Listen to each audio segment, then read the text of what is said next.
Oh, some pretty big news come out this morning. Alex Dowsett is going for the hour record, and people are saying, I'm glad he's going for it now before like Ghana goes for it, because it'll be out of reach. I'm like, give the man a break. Like, the whole point is that he's going for it and he's like dedicating himself to it. Like, what else is in the news? Oh yeah, it's that time of year to plan 2021. So this video is going to get a little bit deep. I apologise. Give you a perspective of where I'm at in my cycling, because at the end of the day, where we're at now in this period of time, there's no races. You know, it's winter in the UK. There's no events on, so to speak, apart from virtually. For those of you that follow me and you follow this channel, you know, you follow it to know what I'm up to and to where I'm going or what I'm doing. So this is to keep you in the loop. Farting about on Zwift currently, doing races, racing leagues, trying to hold my own against some of the best in the world, whilst also coming off a period of not much training, I'd say unstructured training. We talked about it on the live stream last night, that I would say I've not got any form. I've lost a lot of fitness. I'd say quite a bit actually. You may laugh at that, you may say that, you know, you're still very fit even though you've lost a lot of fitness. That's true, I agree. But, you know, in comparison, I have lost a lot of fitness, because tapering for the hill climbs and doing the hill climb events that I did do in September, that kind of has just kind of carried on until now. The age-old saying that, you know, fitness is never stagnant, you're either losing fitness or you're gaining fitness, well, it's rung true. What I'm gonna sit down and talk to you about today is the very basics of fitness, where I'm starting from now and what I'm doing in the short term ahead of the long-term plan, because we'll also get on to like the annual training plan, because now is the time of year, you've probably done it already, but now is the time of year to roughly get a gauge of like what events you want to do next year, what kind of fitness levels you want to reach next year, you know, whether that be like CTL, which is chronic training load, you know, fitness, in other words, on training peaks, whether it be actual power goals you want to hit. Like for me next year as an example, you know, I might want to go out and do the Marmot next year, so that can be an event goal, or send what we go for as long as I can do it, for example. So it's time to set some event goals and some personal goals, and then label them very simply A, B or C. I've made a couple of notes of this here so that I don't get off track, because I'm absolutely terrible. There's 3 physical metrics of endurance fitness to develop, technically. They are aerobic capacity, anaerobic threshold, and economy. But I'm not going to touch on anaerobic threshold, because anaerobic threshold is something for almost a later date.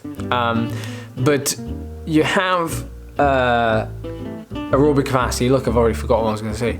Aerobic capacity, which is on a very simple scale, also known as VO2 max.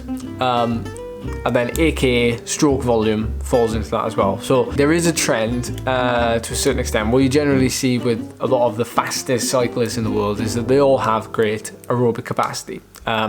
It can be trained in a variety of ways. What you're basically training to do is increase the amount of oxygen you can get around.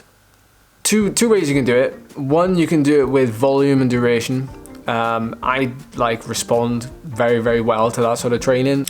You might also be a type of person who does very well at a high CTL on training peaks, for example, high fitness. And the other way that you can do it is by doing like high intensity interval training, which actually does, to a certain extent, increase stroke volume and aerobic capacity a little bit better than duration and volume. But you have to be very careful with it, because obviously, you know, you go in for intensity. And although intensity is actually fundamentally the thing that technically wins you a bike race or gets you to your peak level of fitness, you know, you can overdo intensity. You can't technically overdo duration and base to a certain extent, because I mean, you can kind of tolerate a lot of it. You can tolerate a lot. You have to do a lot of it to overtrain, put it that way. I was also going to talk about economy. Economy is things like your efficiency. What I've been trying to focus on a bit more in planning for the next kind of month or so is how I can improve my economy, because now is the time of year where you kind of look at that in a bit more detail. Economy is things like, you know, pedaling technique, and working on those limiters. Phil, you're doing a lot of this in a minute. Phil's doing a lot of cadence stuff at the minute, but generally speaking, it's hard to say if a higher cadence makes you more efficient. However, it can certainly help. The rule of specificity, glad I got that word out, applies here, where, you know, if you're training for a climb that has, you know, very steep gradients and you actually can't push 100 RPM, then almost training that side of it wouldn't be of benefit. It would, but it wouldn't be of benefit to be specific to that climb that you're doing, for example. So the way I look at it is, we're looking at general things for me. Again, this is all kind of for me now for the next month or so, well, next kind of 3 months almost, which I'll touch on right at the end. But I'm working on the basic abilities. And the speed skills come under economy. Things like, you know, high cadence sprints, things like, you know, torque efforts, where you go up a, you know, 10-minute climb or something and you ride at 50 RPM. You see a lot of World Tour pros doing this, actually. If you watch like Sepp Kuss, for example, on Strava, he's a great follow. You'll see him doing a lot of long climbs, long sustained climbs at say 5 watts per kilo, with like lots of like little changes of cadence that are obvious. You know, they're every minute or they're every 2 minutes. You can get quite creative with them, to be honest. It doesn't have to be very specific. I'll be looking at my aerobic endurance and my aerobic capacity, particularly from a volume standpoint. Now, some of you may think there's more to it than just doing linear periodization, and this is what I'm going to touch on now very briefly because it probably needs another video. Linear periodization is where I'm going to go and go into a base period, a build period, and then looking at peaking and then racing. Now, these periods, they can vary in length. So ideally, you know, you'd have 3 base periods, for example, which is what they've always talked about. Base 1, base 2, base 3. You gradually kind of increase the volume, but you also gradually increase your time spent in certain zones. So you'd be able to work, let's say for argument's sake, at the end of that base period, you're able to do a massive amount of work at sweet spot. But also, looking at efficiency factor again, you know, you'd be able to do an efficiency test, an hour at sweet spot, for example, where, you know, your heart rate and power decoupling, for example, is going to be very small. So that would be perfect, or at least something perfect to work for. It gives you something to work. Thinking about which periodization model I'm going to follow, and I don't know which one yet, and I'm not going to go down that rabbit hole because maybe that's something for another video. Let me know if that is something you want to hear for another video. But what I'm looking at now is my annual training plan, and this is what I'm trying to look at for the next couple of weeks. I'm trying to finalize my annual training plan.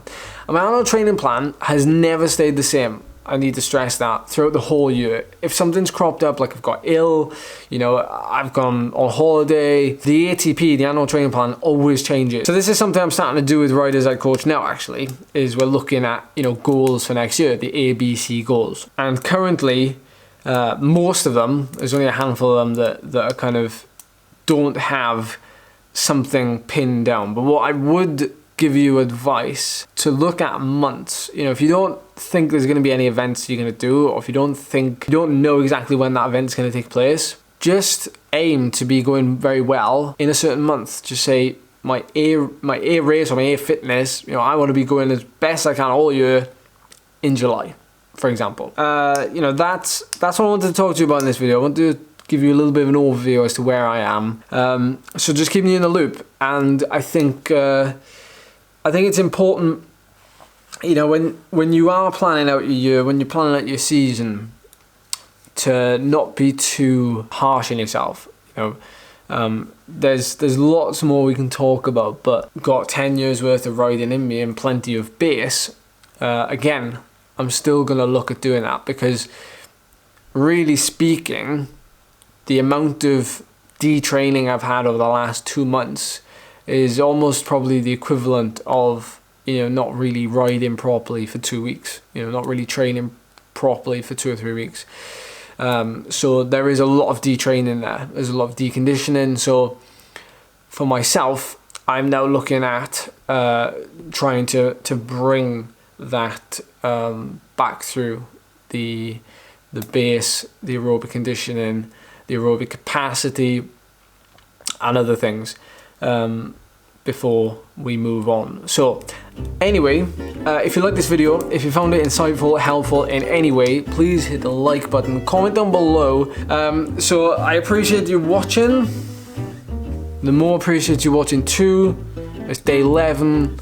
Have a good one. See you soon.